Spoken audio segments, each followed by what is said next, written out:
Ako si Mark Lopez and my program is Pugad Vloggers, aired every Monday to Friday from 7 to 8 p.m. Sa Radyo Bandido, TV simulcast on DZRJ 8:10 a.m. Sa Sky Cable, Channel 224, TV Plus boxes, and on free-to-air TV. Also, sa facebook.com, DZRJ 8:10 a.m. and our official YouTube channel.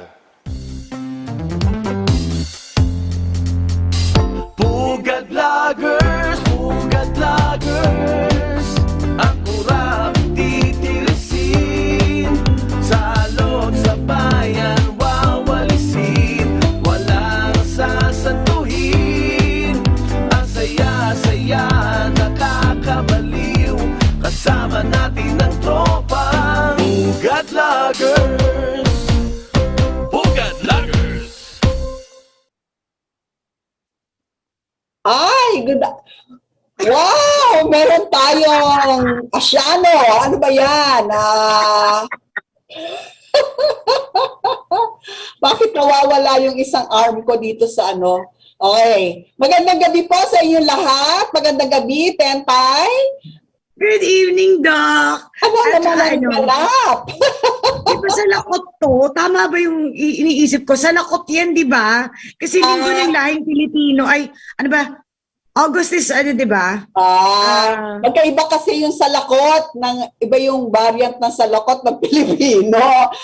Dalawa yun. Isang ganon, tapos may ganon. Yan. I think that's the Vietnamese variant.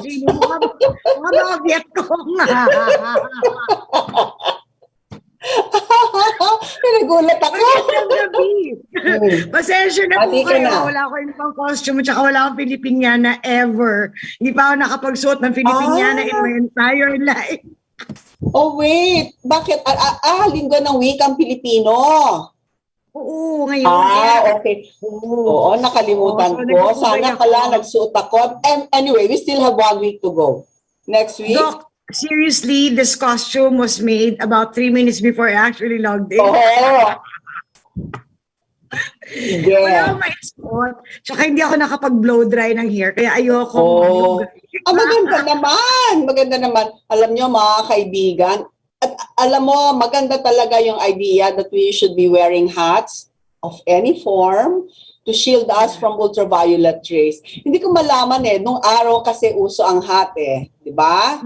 Uso ang hat, you are stylish, no? Mga stylish women and men went around sa mga lumang picture ng eskolta. The gentlemen were wearing derby hats and yung mga bowler hats. Yeah, ngayon puro ball caps na lang, hindi ko maintindihan. Walang shade yun. And then, yung mga ladies, naka-hat din, napakaganda, no? And I think we should be bringing that back. It's not naman an anachronism, but it serves its practical purpose of protecting us from the sun. Lalo na ngayon, manipis na ang ozone layer. So, mas marami tayong ultraviolet rays na bumababa and it can damage the skin. Yan. Correct. Ayan, derma point of view sa aking costume. I encourage everyone, wear a hat. Wear a hat. There are hats that are really very pretty. Yan. Ako naman actually, Doc, kaya ako naisipan to dahil nga wala pa akong nakita sa mga episodes natin na nagpugay tayo doon sa mga Pilipino, para sa Linggo ng Lahing Pilipino. And I actually purposely wore this para, at saka itong kami sa Chino na to, to make pagpupugay sa ating mga sana pala, sinabihan mo ko para pareho tayo naka-Pilipiniana. Naisip ko lang talaga to 3 minutes before ako mag-login. Next week ha? Sige, usapan tayo. Next week, which is? Mag-hat ako. Iba-iba tayo headgears. August 23. Sige, we shall be wearing Filipiniana. At pagka nagsalita ng salitang English or foreign language, merong merong parusa bibilangin natin yan, tapos equivalent niyan sa'yo, dollar, sa akin peso.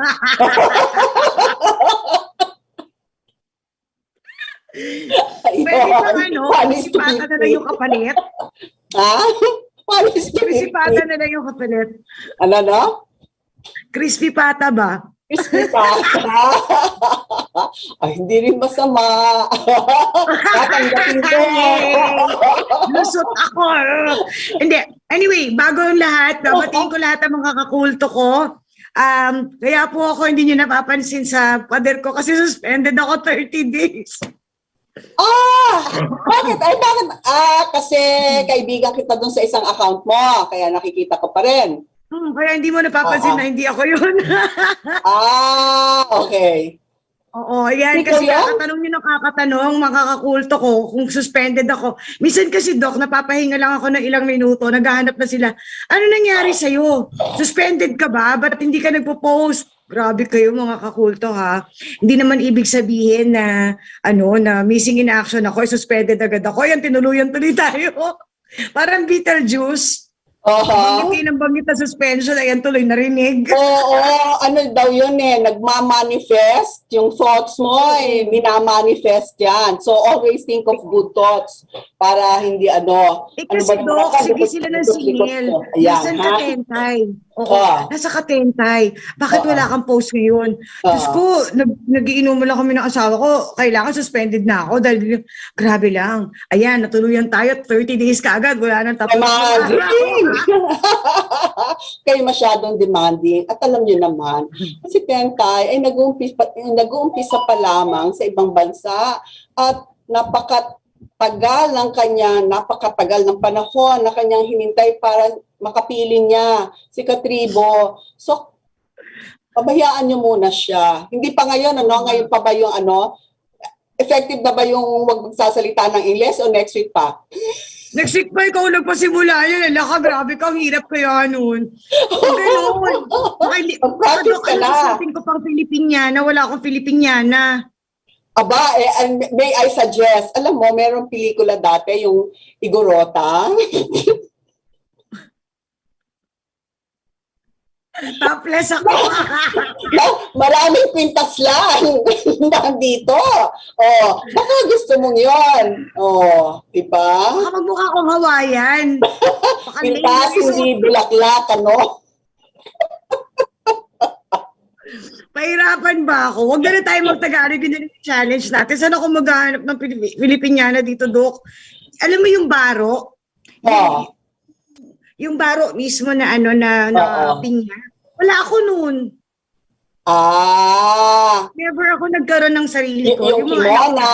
Yung kimona at saka patadyong. Yan. Ay, madali lang gumawa nun. Alam mo ba, madali lang gumawa nun. Kumuha ka ng tela, itupi mo sa gitna, tapos gawin mo na half circle, tapos butasan mo para sa leeg, ipatong mong ganyan. Kimona na yun. Nako. Damo na yung mga budget mo, Katribo. Mga instant, alam mo naman, pagka meron kang mga anak, na alas 5, uuwi mula sa eskwela, tapos sasabihin, Ma, bukas, may costume daw kami, Pilipino. Alas 5 na. Pagdating mo sa bahay, alas 8. Lalo pag UN. Pag UN, Doc, nakakaloka. Sana natin yung mga diba? Grabe. Kaya marunong kang mag-improvise dapat, no? Tapos meron ka naman tablecloth na checkered. Yun yung tapis. Mabuti na lang, hanggang top lang tayo. So pag-abahala na si Batman kung paano ko gagawin yung aking Filipiniana by next week. Definitely hindi ko ito masusuot kasi panlalaki yung costume ko ngayon. Hindi, kumuha ka ng triangle na panyo at iganon mo. Ikaw si Andres Bonifacia. At pwede rin. Atapang-atao. Hindi atakot. Andrea. Hindi atakbo. Andrea Bonitentay. Yung gagawin ko next week. Ayun. Tapos ano pa ba? Kailangan may ko. May kasama ako itak, gano'n. Oo, itak. Ayan. Gano'n. Tayo. Pang costume party. Cardboard lang yan, pwede na yan. Tsaka aluminum foil. Kaya ako? Bahala na, ikaw talaga, binigyan mo pa ako ng homework. Hindi, pero okay yun. Yun nga pala, yan ha. Ang haba-haba ng preamble namin. Basically, sinasabi lang namin is, nagbibigay kami ng pugay sa lahat ng kapwa Pilipino dahil ang Agosto ay buwan ng wikang Pilipino. Tama, Doc? Di ba? Yan Tama. talaga yung ano. Pero kailangan alalahanin din natin na ang wikang Pilipino ay hindi lamang Tagalog. Ang wikang Pilipino Yes. ay pinagsama-samang Hiligaynon, Kinaraay, Ilocano, Kapampangan, Correct. Cebuano, ano pa ba? At mga iba pang kahit Pangasinan. Napakadami nating, Diyos ko. Ilan ang ano natin, ang official languages natin sa lahat? Teka, tanong natin si Mr. Google. Ang alam ko mahigit 700. Tama ba? 1,700 islands. Di madami. Iba pa rin po, kailangan i-distinguish natin ang language sa dialect. Correct. Ang dialect ay variation ng language. Halimbawa, Tagalog, no? Pero iba ang Tagalog sa Bulacan, iba ang Tagalog sa Quezon, sa Batangas, sa Quezon. Ayun. There are ang sabi ni Mr. Google, there are over 120 languages spoken in the Philippines. Yun. 120. Sobra ako ng 600. Pasensya na po kayo. Okay lang yan. Mag-iimbento tayo. Hindi pa kasi kasama dyan ang Becky. Becky Linggo. Wala pa yung Jejemon. May mga wala pa Jeje. Yan. So, 122 na po as of the 7:14. Pero alam mo, yung pagsasalita ng Jeje at saka Becky, mahirap din yan and there is an art to that. May art sa pagsasalita ng Becky. Yan. Hindi ako marunong. Very, very few words talaga yung ano ko. Alam ko lang. Hindi ko alam bakit di ko siya ma-memorize. Pagbabasahin, pag binabasa mo ang Becky, madaling intindihin. That because there are patterns, no? May mga suffix, may mga prefix sa Becky. Yes. No? Ayan. So, yung mga ichiwa, yan, inetch, itech, mga ganon, no? Tsaka yung substitution of vowels, yung A, nagiging E. Yan. At saka dapat kilala mo lahat yung mga scandalous characters all over you para alam mo kung sino-sino yung mga sinasabi nila. Halimbawa, sinabi sa'yo, ay, ang Chanda Romero mo na kasi. Yung pala yung sabihin mo, Chanda ka. Yung Masyonda, o mga variation niya, Masyonda. Masyonda, Gurangis, ganyan. Hindi po kita sinasabi yung matanda ni Chanda Romero. I'm sorry. So, Chanda Romero, hindi yan makaka-relate ang new generation kasi hindi na nila alam kung sino si Chanda Romero. Yun. Pero ang gagaling talaga, katulad ni Belia Flores, pag sinabi napaka-Belia Flores mo, di ba? Yung mga, marami silang ganun eh. Minsan yung Belia Flores, it's either sasabihin nila na napakasungit mo, or yung Belia Flores, ibig sabihin, binigyan ka ng Belia Flores, flowers daw. Or Belia Flores ka dahil ikaw yung Reyna Elena sa Santa Cruzan. Ang daming variation. Ang gagaling kasi nila, Doc, sa totoo lang. Parang pagtatanungin mo kung sino, si Netch, o kung minsan naman, Cynthia, yun, di ba? Marami tayong references sa mga, siyempre, mga Becky mahilig sa showbiz yan, di ba? At saka inventive sila talaga sa lahat ng bagay. That's it's really, isang magandang wave sa aking ng mga minimamahal na Becky sa aking kulto at marami kayo. I love you all. Diyos ko, alam ko, isusumpanyo ako sa outfit ko ngayon dahil hindi pang babae. Pero, lakong ko yung mga pangalan na artista na ginagamit ng mga Becky, Cynthia, Luz Valdez, yan, ano pa? Ang Luz, di ba yung Olats ka? Loser ka? Oo, Luz Valdez. Yun. Okay. Pero sabi din nila, yung pag nawawala yung gamit mo, Luz Valdez ko yung gamit. Bawal na Luz Valdez ko yung wallet ko, mga ganyan, no? Oo. Pagka naman nabuko ka, na Julie Andrews ka. Pagkaalin? Pagka ikay nabuko o nahuli, na Julie Andrews. Kasi na Julie. Oo, na Julie ka. Hindi ko lang na-encounter. Ang galing mo. Julie Andrews. Pagka ikay walang pera, ikaw si Purita Kalaw Katigbak. Oo, yun talaga. Bilib na bilib ako doon sa Purita talaga. Kasi talaga grabe. Alam mo, sa totoo lang, Doc, ang gagaling nila manlibak. Oo. Ang gagaling nila. Grabe talaga. Pag nalilibag, pag pangit ka, ikaw si Chaka Khan. Oo. Pero alam mo, unfair talaga yun kasi ang ganda-ganda kaya ni Chaka Khan. Oo, hindi kasi nangyari yan. Umpisa yan chapter. Chapter yan, no? Tapos naging Chaka. Yun.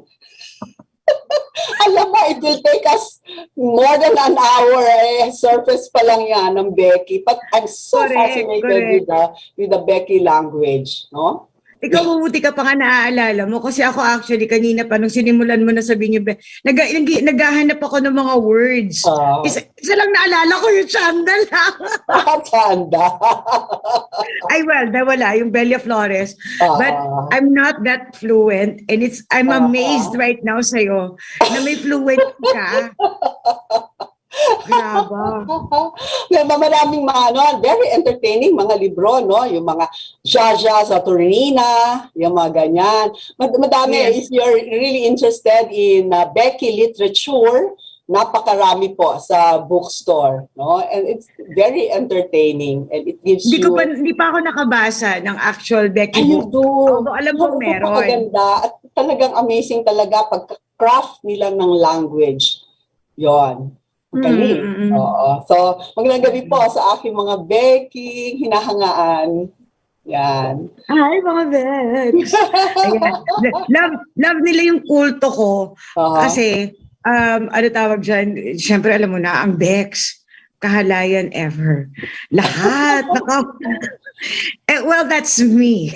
So, marami sila lagi sa akin na contribution, Doc. Ang dami talaga. Pero alam mo, may mga Becky na in denial. Yung kloseta pa, no? So ayaw ang galing mo talaga, kloseta nga yun.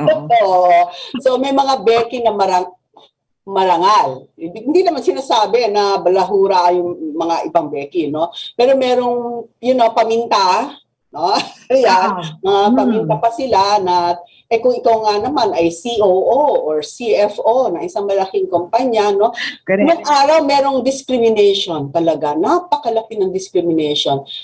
May nabasa ko kanina na article, siya ay Chief Operating Officer at hindi siya promote kasi ayaw nila ng bading sa company. Wow. They find it unacceptable, no? So sinasabihan siya, ikaw kasi mag-asawa ka na. They prefer men who are married, men who are straight than gay people, and I think that's a very unfair practice, no? But nowadays, palagay ko, hindi ko alam kung hanggang ngayon ay prevailing pa yung mga ganyang pag-iisip, no, sa ating workforce. Well, just in just the recent, if I were mistaken, there was just a couple of days ago when na-cancel si Robin Padilla for his declaration that he supports same-sex marriage, diba? And of course, well, ayoko na sabihin ko yung nag-cancel sa kanya na religion. Kaya lang kasi on the religious side. Naman natin sabihin kasi nasa naman yan nasa news, nasa social media. Ito yung mga Muslim, no? May grupo ng mga Muslim. Kasi dami-dami kong mga kakulto ng mga Muslim, but I don't think that they actually have. But this is just a group. Hindi naman lahat. Oo nga kasi marami pa rin naman talagang supporters si Robin that are not really exactly supporting that particular call to cancel him or and ang sa akin kasi equal rights, kung talagang equal rights, sa totoo lang, Doc, alam mo, medyo funny lang sa utak ko yung sasabihin ko paluin mo ako pag mali. Sige. Paluin mo ako pag mali. Papayag talaga ako na magpakasal yung mga Bex. Kasi wala pang divorce. Manigas din kayo katulad namin. Oo. Walang masama. Kasi I think it's a matter of semantics. Ang sabi ay civil union, no? O kung gagamitin natin yung terminolohiya na civil union, ibig sabihin hindi yan, ang marriage kasi connotes a religious there's a ceremony. religious connotation ang marriage, no? But the civil union is civil, no? Civil union, civil outside, ceremony nga. it is something that is done outside of any religious establishment, no? Kaya Yes. nga yung mga nagpakasal sa City Hall, that is a civil union. Actually, by definition, it is a marriage, no? It is a marriage, but also done outside of any religious establishment. So, Yes, non-sectarian marriage. Oo. yun. Oo. Tsaka, happy lang ako kung sakasakali kasi na matuloy talaga yung same-sex same-sex union na yan, na civil union na yan. Pag natuloy yan, abobongga tuloy na magiging mga wedding sa City Hall. Kasi syempre, may mga kilala tayo dyan. Na Pwede naman outside of the City Hall. Pwede naman magkasal, di ba? Yung sa hotel, kinakasal, o kaya ano. Yan yung yun yung, alam mo, di ba? Honored ba yun, Doc? Allowed, John. Yes, allowed. I've gone to several weddings outside of the City Hall, pero ang nagkakasal judge, ganyan, no? Okay. Kasi alam mo, di ba, if you are a Catholic, the Catholic Church does not allow remarrying in the church of divorced people, di ba? Or annulled. Oo nga. Oo. Bawal. So, annulled only if you have been annulled by the Roman Catholic Church. But yung annulled na legally, yung sa sa law, no, sa civil law, hindi, the Catholic Church does not allow pa rin, no, kahit na annulled ka. It has to be annulment that comes, a judgment that comes from Rome. Yun na nga eh. Oo. So may mga Do weddings they have that? Ang tagal kaya niya. Kaya lang you have to wait. It takes a longer time. So may mga Kaya kesa doon sa regular annulment which takes, di ba yung 1 to alam 2 ko, years. typical niyan. Ilan? 1 to 2 years yung mga annulment cases, 1 to 2 years. Pero yung sa Catholic Church medyo mas matagal, no? Padadalhin pa yung Yun ba kaso mo inaabot sa ng Rome. 15 years, Doc? Ha? Yun ba inaabot ng 15 years? Hindi ko alam kung 15 years, but much longer, definitely much longer than the annulment granted by the court. Yan. So may mga na-attendan ako mga kasal na mga annulled sila, pero hindi pwede sa simbahan. So outside. At ang nag-officiate, yung, halimbawa, judge or mayor. Ganyan. Yun. Pwede naman siguro, ano? Sa Pero same-sex. parang di ba? Ang tsaka kasi income nyo na yun kaya church. Income nyo na kaya yun. Di ba? Ayaw nyo pa. Wala kayo dyan. Oo. Tuloy, dumami tuloy yung mga Hindi, sa totoo lang, maganda rin naman tignan. Marami ako nakikita mga beach weddings, but always abroad, no? Yung mga nasa luwaw. Natutuwa ako doon sa mga wedding sa luwaw. Kasi, ang kukit ng mga yung casual yung damit nila. So yung weirdo, iba-iba na yung klase ng mga weddings ngayon. Meron yung yung skydiving na Destination weddings. Yan.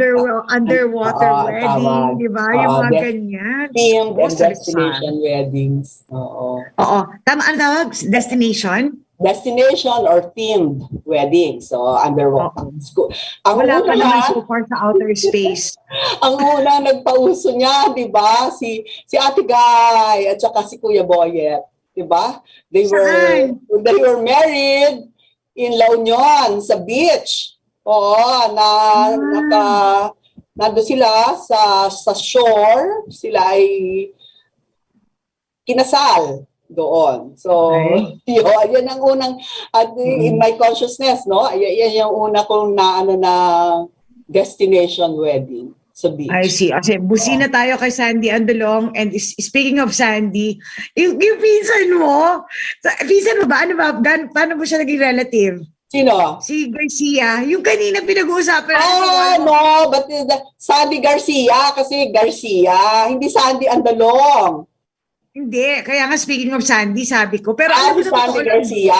No, I was just giving you a clue because the name is Okay. Garcia. Iniisip ko nga Garcia. Pumapasok sa utak ko, Eddie Garcia, tapos Jobit mo yan. Ay, kasunod, sabi ko, shucks, napaka-limited no. But I've always liked that character. Although lagi siyang Bex ba talaga siya? Hindi ko alam eh.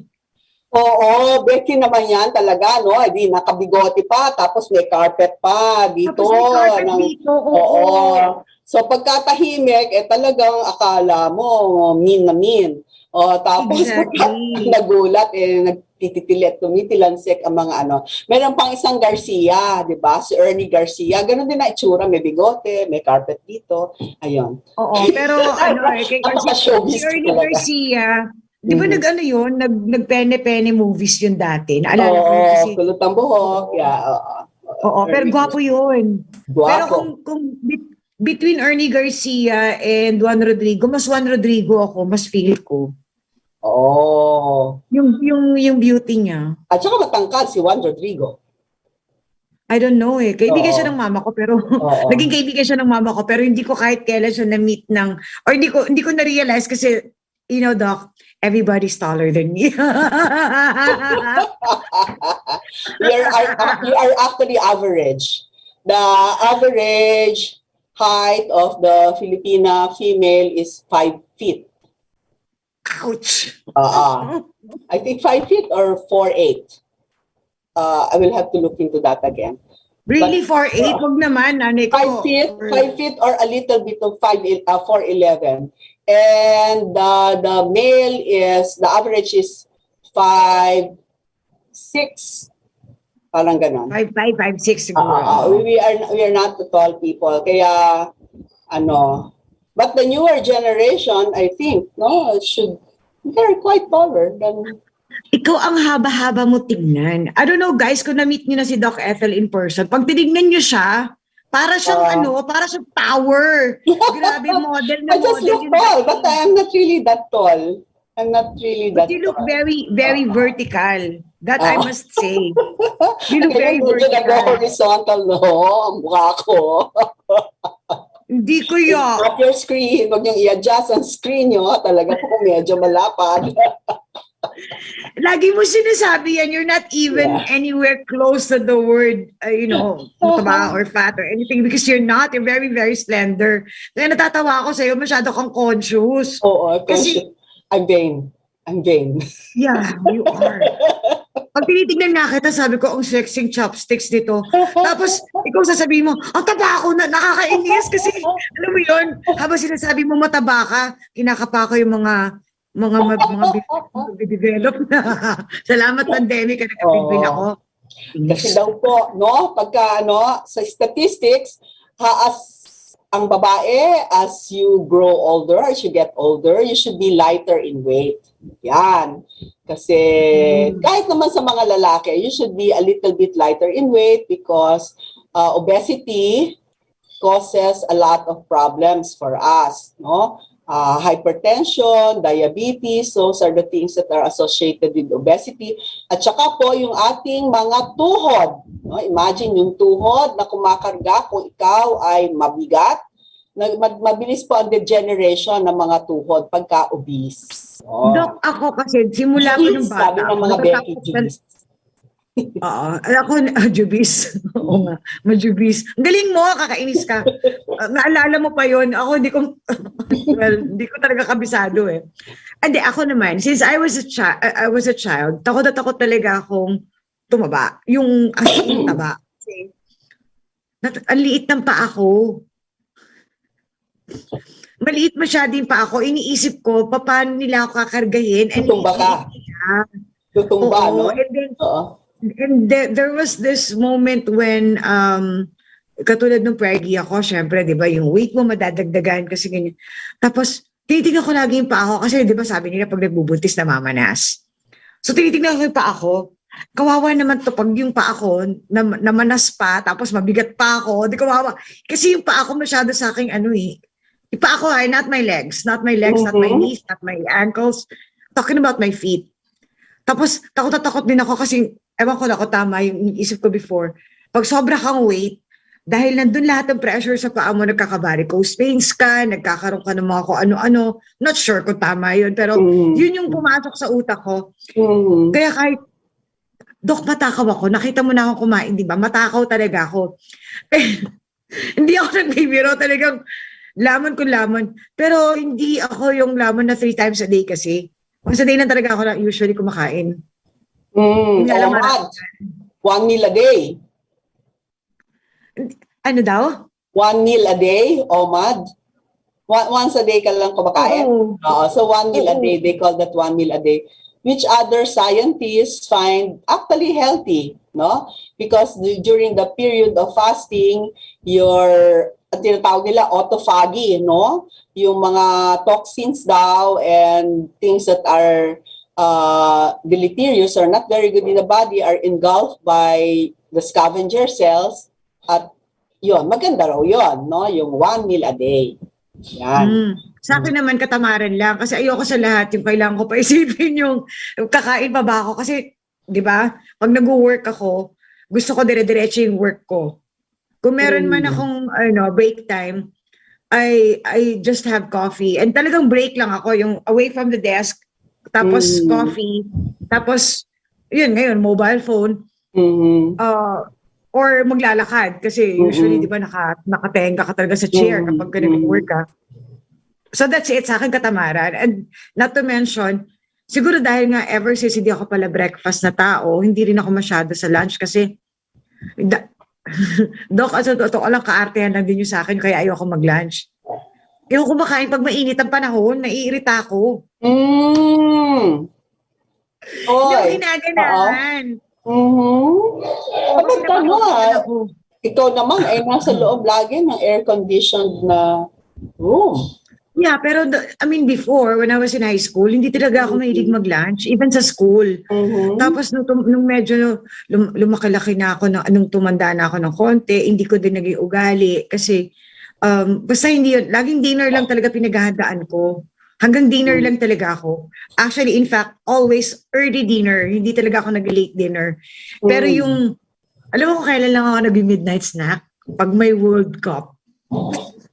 Kasi yung oras noon, umaga madaling sa kanila. Oo, madaling araw sa atin. Madaling araw sa atin, daytime sa kanila. Oo, kaya lagi ako. Pero naman, ang staple ko noon, talagang super junk lang talaga lahat. Pagka nanonood ako World Cup, mega junk lang yan.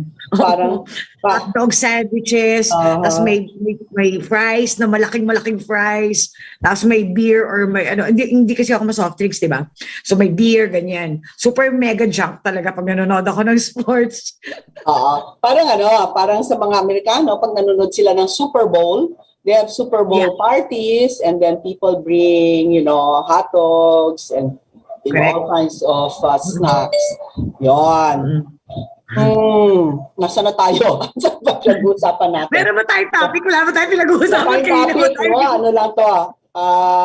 Chit-chat. But if you want, there are serious topics that are worth discussing today, the most relevant or the most current this week would be the RUPOS about the sugar importation and what happened after that, So, what's your take on that? Well, gusto ko sana magkaroon ng take. Kaya lang kasi, all of a sudden, President Bongbong Marcos said that hands off na siya doon sa issue na yun. So, what is there to discuss? I mean, if nag-hands off siya, kaya lang medyo unfair, at least for me. Kasi niya yun department niya yun. And that is tanong ko lang, Doc, ganito. Why was Sebastian allowed to sign in the president's behalf? Because Sebastian is a holdover official and he used to be under Secretary Dar. And I think Oo that nga. it wasn't clear the delineation of duties and privileges when President Marcos took over as the new secretary of the Department of Agriculture. So No, Maricar, of something course, that it doesn't really bode well kasi it doesn't bode well. Nakakahawak pa lang yung department and he's not exactly, very well entrenched in it yet. And he will allow somebody to actually sign on his behalf. That's number one. He did And not number allow. He did not actually allow. And there was no order to have an order such as that, to have an agreement such as that. So Undersecretary Sebastian took it on his own, acted on his own to convene. So bypass niya. Yeah. In all It seems like that. terms, It seems like that. That is what apparently that's what happened. No, the president did not know that there was going to be an importation, because I think and they say that the plan for importation would be at the second half or the latter part of the year, because we still have the supply that are provided by the local farmers. And then when that is already consumed, then we will that's the time we import. will procure. So in that way, the local producers will not be adversely affected by the importation. Apparently, some people have different ideas and plans. But sinabi ng Pangulo na hands-off na siya. Yes, I saw. There was a post. In fact, si Atty. Trixie nga yung nandun sa photograph. Somebody sent it to me, tapos sabi ganun, hands off na daw si President doon sa topic. And I really think that na double whammy siya doon sa kung ano man yung declaration na yun. I'm not entirely sure if he really did say that hands off na siya. Alam mo naman kung minsan yung kino-quote not exactly what was said. But so yeah, kasi I'm sorry, sorry Doc, pero talaga I have to go back doon kay tatay, kasi si tatay talaga sasabihin niya, hindi ko sinabi yan ito yung sinabi ko, because di ba si tatay lagi dati nagde-declare talaga ko ano sinabi ko, ito yon. Quote me however you want, it came from me. But this one, I'm not entirely sure kung talagang quoted siya by saying that or kinontextualize yung sinabi niya and then para masabi na na siya, hands off siya doon. But still, kasi ang daming biglang issues ngayon, di ba? I mean, meron na naman yung experts. Wait, I think that the reason why he probably, I'm not sure, I have not seen it, probably said that it's out of his hands is that people have resigned and an investigation is underway. So what else is there to comment on if an investigation is underway? I think what people are asking for him to say is that it's never going to happen in his department again. It's never going to happen in his government again, because that is completely pambabastos talaga. Kahit saan mo tignan, Doc, kung talagang hindi na yun inutos, kung talagang binaypas siya, that is undermining his presidency, and that doesn't bode well. It doesn't have to be said that it will not happen again. That goes without saying that it should not happen again. So people want to hear declarations like that. Like I love you forever. Validate me. Yeah. And the other thing that you were saying, Maricar? Hindi, kasi nga, may mga di ba, kaliwat kanan din naman talaga yung mga issues, in his government right now. And, at itong mainstream media din, pinagpiestahan yun. In fact, they are throwing, different clues everywhere, iba-iba. You mean the blind items? Actually, hindi na nga natin matatawag na blind item kasi everybody knows already, but they're not entirely sure who are involved kasi nga hindi na siya a blind item, it's out there.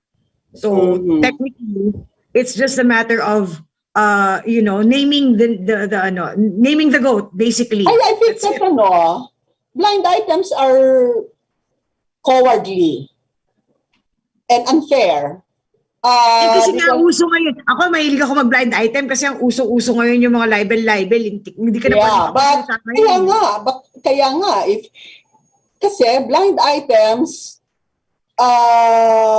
it's still nonetheless an issue. Deprive the accused of answering it. No? Because hindi naman ikaw bakit ka nag-answer? That's number one.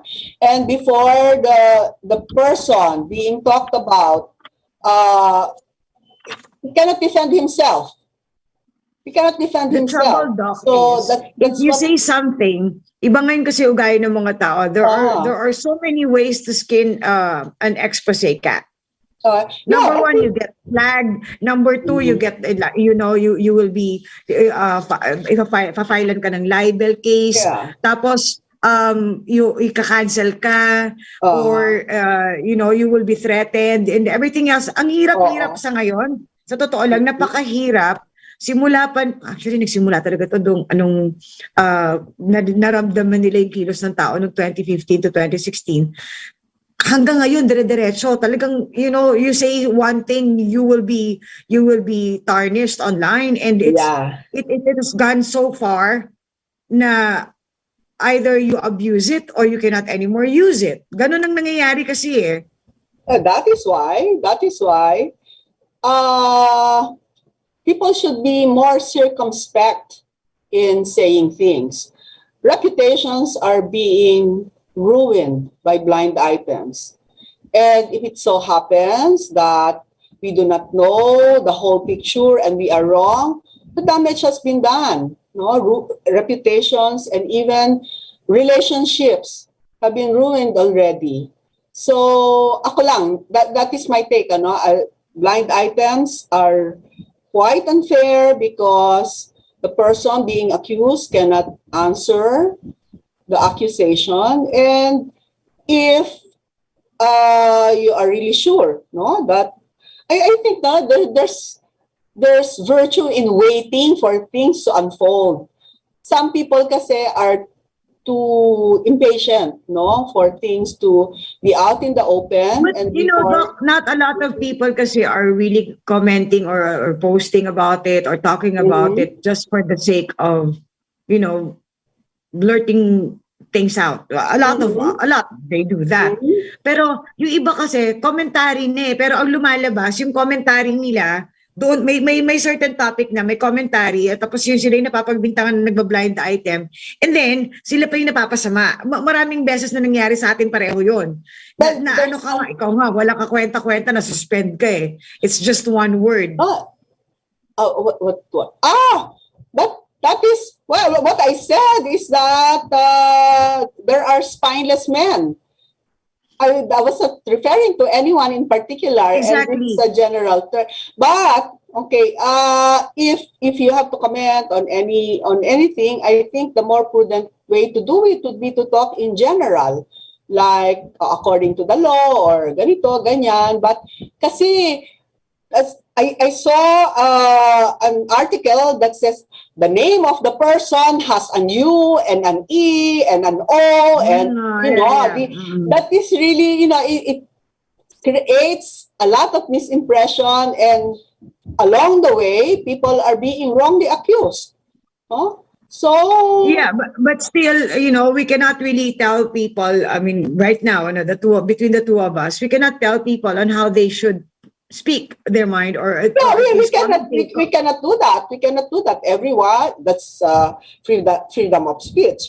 But what I'm saying is that the freedom of speech is costing other people their reputation. You can curse somebody, but that person will get hurt. But you are free to say that. No, but a lot of people as well are feeling alluded to even if they're not the topic. Yun pa isa problema din. May mga ganyan din. Because the circumstance The circumstances, just, a fraction of it is similar to their circumstance. They are being alluded to, and then all of a sudden they just react violently against it.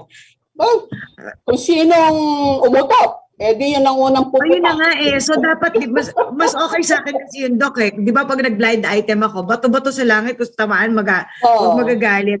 Mas gusto ko yung ganun kaysa yung iisipin ko na, ay nako, hindi na lang ako magsasalita kasi may tatamaan. Pero maraming pinaghinalaan na, no? Pagka ganyan. Come on, sabihin lang natin, let's say, mag-post ako halimbawa na, yuck, girl, nakita kita, nasa coffee shop ka, kabit ka. Pag halimbawa, sinabi kong ganon. A lot of people can actually be that. Not just in one certain area, and not just in one particular circle. And a lot that will get alluded to. Lahat ng tatamaan, mag-react, and then kawawa yung nagsalita when in fact they're not even entirely sure kung sino pinag-uusapan. Yeah. So both ways, I think, responsibility coming from the writer itself or the commentator itself and the recipient noong nabasa niya. Kasi nga yung ibang tao talaga sinusolo. Ako ba pinapatamaan mo dito? Naasa talaga ako sa mga ganun. Misa sa wall ko may ganyan na ako na naman ba ito? I mean, like... But that is something that is within the personal lives, okay? But this is a bigger thing. This involves the country and the way that it is run. So I think that there are more repercussions because a person is being targeted, an office is being targeted, and there are repercussions, there are ramifications as well. And minsan kasi marami din naman, aminin na natin, Doc, hindi naman pare-pareho ang mga tao I mean, even sa mga kapareho nating tao, na pare-pareho ang, ano tawag doon? Ano ba tawag sa atin? Basta yung similar sa ginagawa natin. We are called what? Bloggers? Commentators. Bloggers, commentators, vloggers, however you call our gang, our kind, there are people that are careful and there are people that are completely just there to wreak havoc. And that's why I think this is why it makes everything colorful. Kaya natin napapag-usapan ito Kasi may mga responsible, may hindi. Meron colorful na mag-post, merong hindi. Meron din naman yung talagang mind-tickling or ano tawag dito, medyo may attacking, may defense, may basta ganun, iba-ibang flavor. And I think that also gives a lot of texture sa ating presence online And one thing that is positive, people are really talking about it. Marami din tayo natututunan. Doon ako natutuwa doon sa discussion sa loob. Although, iba talaga, they go to a certain extent na nang-aaway sila pag meron silang opposing view na nakikita.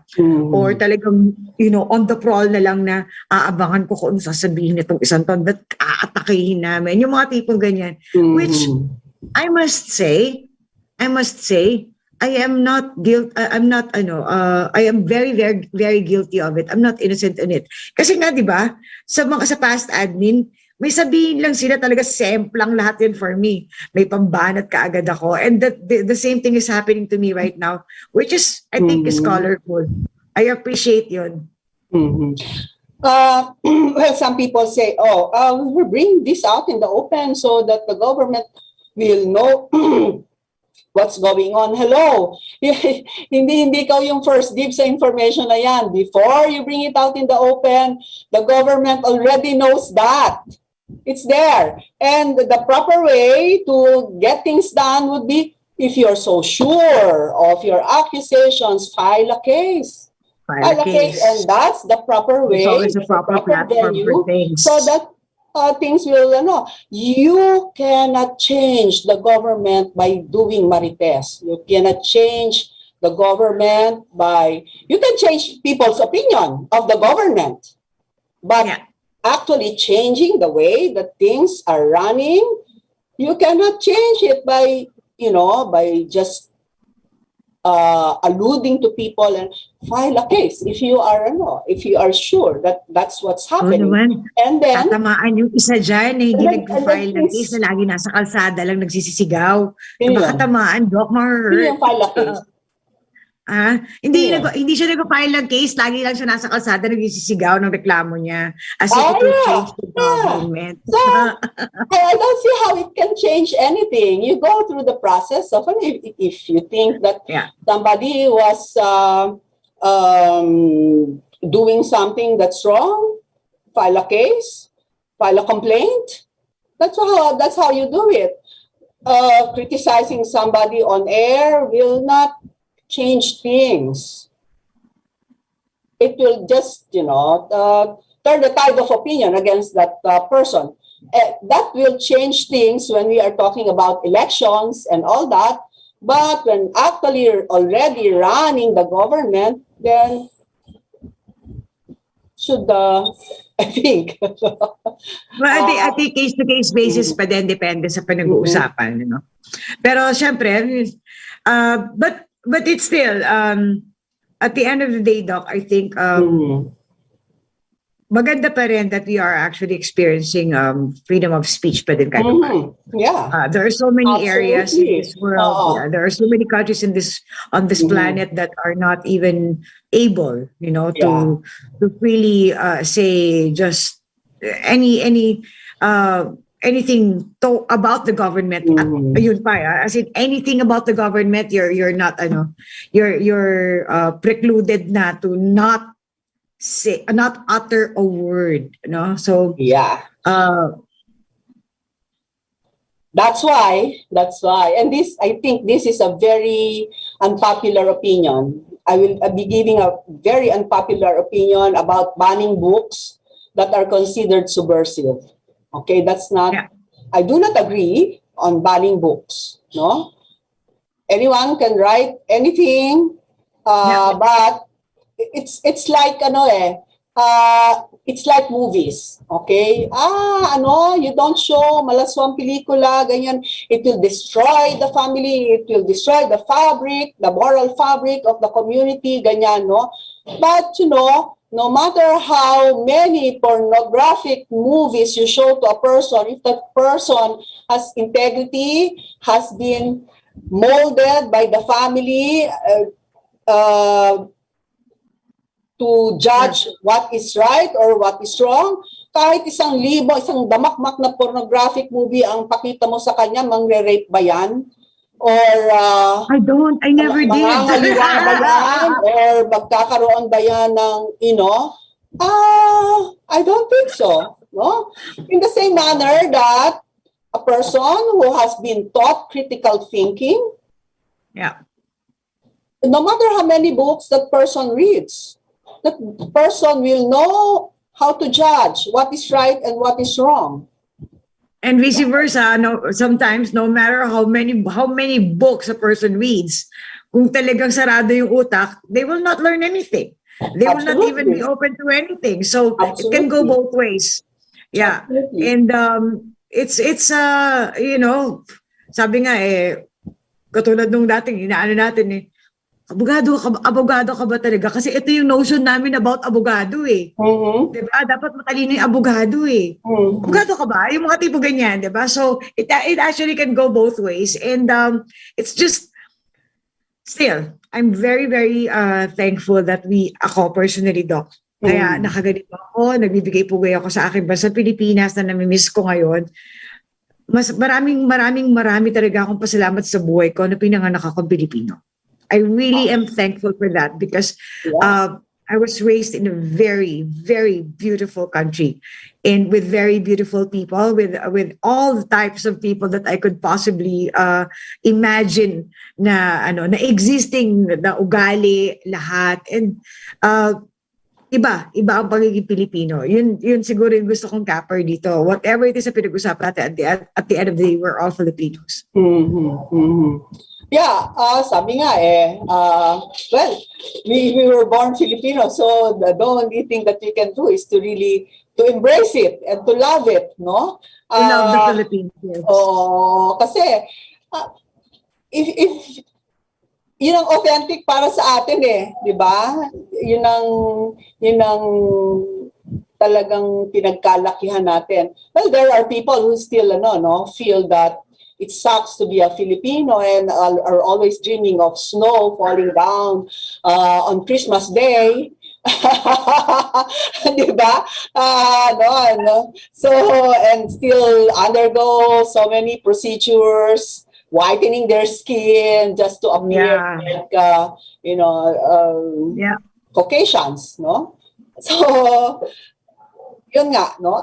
Marami talaga na pwedeng ipagmalaki sa pagiging Pilipino, no? Hindi na natin iisa-isahin dahil napakaganda ng Pilipinas, no? At ang mga Pilipino, kung tutuusin, napakaganda ng ugali. Napakaganda. Totoo lang. So, malayo, Doc. Malayo talaga. I've gone to 20 countries now. Malayo. Ibang-iba ang Pilipino sa buong mundo. And with that, ang-final words na pala kanina pa meron ba? AJ. Oo, kalain mo. Tuloy ba yung ating dare next week? Oo! Bawal mag-English? Oo, naku. Kakasya kaya yung aking susuot. Absent kaya ako. Para lang hindi kasi mahirapan ako, puro Tagalog lang. My God. Oo. Baka mamaya. Kayang-kaya mo yan. Mag-practice ka na. Pag-practicean mo si Katribo. Iba yung dinig ko doon, pero so pag-practicean mo, sabihin mo, pagkagising, magandang umaga sa'yo, giliw ko. Ganyan. Gusto mo na ba mag-almusal? Anong gusto mo sa itlog mo? Diba? So, ayun, ganyan. So, mag-practice ka na. Siyempre, may pinirito na may konting asin. Okay. Sorry po. Iba po yung pumasok na. Alam ko, gusto mo lagyan ng pulbos. Yun. Pag-practice mo na siya ng Tagalog. Yan. Sige, subukan ko. Pagka natalo ako, krisipata ng parusa ko, Huwag naman per word, ang lala mo naman eh. Ano ba yung per word?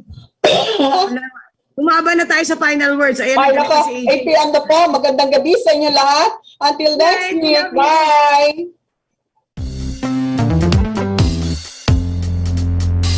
Pugad Vlogger.